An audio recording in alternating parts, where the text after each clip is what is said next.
Ya, Assalamualaikum warahmatullahi wabarakatuh. Berjumpa lagi dengan Bu Ana di mata kuliah Diplomasi Budaya. Minggu ini temanya adalah kajian konsep hegemoni budaya. Jadi Ibu akan mengajak Anda untuk berpikir kritis ya terkait dengan budaya.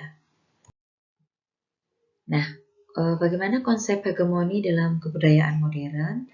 Dalam percaturan global, persoalan hegemoni tampaknya menjadi salah satu teori sosial yang paling relevan untuk mengetahui proses terjadinya perang ideologi atau yang oleh Huntington ya disebut sebagai perang antar peradaban.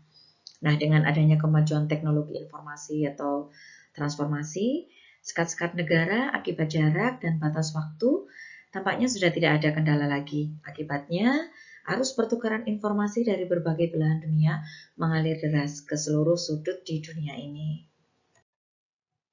Nah, kondisi ini memungkinkan perebutan pengaruh antara satu negara dengan negara lain. Itu sebabnya negara-negara yang memegang kendali di dalam penguasaan media teknologi informasi adalah penguasa ideologis politis di belahan dunia ini. Sebelum ada kebangkitan Cina, Korea, Jepang dengan budayanya, Amerika adalah satu-satunya negara superpower yang sudah membuktikan kemenangannya di dalam percaturan tersebut. Nah, produk budaya negara adidaya itu juga sudah merambah dan menjadi kiblat di hampir semua negara. Nah, negara bagi Gramsci ya, seorang tokoh filsuf yang terkenal, sama dengan masyarakat politik ditambah masyarakat sipil atau hegemoni yang dilindungi baju besi koersi atau kombinasi kompleks antara hegemoni dan kediktatoran. Dengan begitu, penggunaan kekuasaan koersif oleh negara tidak penting lagi. Karena tadi kekuatan itu digantikan dengan adanya kemunculan budaya. Nah, kemudian bagaimana hubungan hegemoni dengan kebudayaan, kepercayaan populer, dan common sense? Gramsci sendiri menyadari bahwa kebudayaan merupakan kekuatan material yang mempunyai dampak praktis dan dalam tanda petik berbahaya bagi masyarakat, gitu ya. Karena seperti candu, gitu ya. Oleh karena itu, kebudayaan bukan sekedar pengetahuan tanpa makna, tetapi kebudayaan dapat berarti kekuatan politik. Nah, dengan demikian, kebudayaan tidak bisa disepelekan hanya dengan pengetahuan saja, tetapi harus diperhatikan dan dipahami sebagai sesuatu yang sangat penting ya dalam kehidupan masyarakat. Nah, dengan kebudayaanlah sebuah negara atau suatu komunitas dapat mengangkat derajat dan martabatnya di mata komunitas atau negara lain. Nanti kita akan lihat bagaimana kebudayaan di Korea Selatan. Nah, di situ juga ada gambar Lee Min Ho, mungkin sudah kenal juga ya, bagaimana dia bisa begitu terkenal di Indonesia. Nah, kemudian kekuatan K-pop ini hanya sebagai contoh saja ya, contoh kasus saja. Nah, tidak bisa dipungkiri andil internet pun menjadi keuntungan tersendiri untuk pendistribusian K-pop di ranah internasional. Nah, mungkin masih ingat ada video Gangnam Style ya, yang cukup menghebohkan masyarakat beberapa waktu yang lalu. Nah, video itu menjadi viral karena ditonton lebih dari 2 miliar orang di YouTube. Bahkan banyak anak-anak yang sampai mengikuti tarian di video tersebut dan meneriakkan Gangnam Style, meski mereka tidak mengerti arti dari lirik dalam lagu tersebut. Nah, itulah kekuatan K-pop. Mereka menciptakan sebuah konsep musik yang dapat mudah dinikmati segala kalangan tanpa perlu mengerti bahasa mereka. Kemudian mereka menggabungkan bahasa visual dan bahasa musik, ya, bukan bahasa visual. Nah, fenomena K-pop ini jika dianalisis melalui pandangan culture studies, ya, itu seperti apa? Jadi kita mencoba untuk berpikir kritis ya sedikit. Nah, fenomena ini tidak hanya sekedar dipahami bahwa fenomena musik pop yang sedang hit saat ini tetapi di balik musik Korea itu ada kepentingan politik di baliknya. Kepentingan politik itu adalah strategi soft counter culture yang dilakukan oleh pemerintah Korea, para kaum komoditas yang berada di Korea dan bekerja sama dengan kaum komoditas yang ada di Indonesia.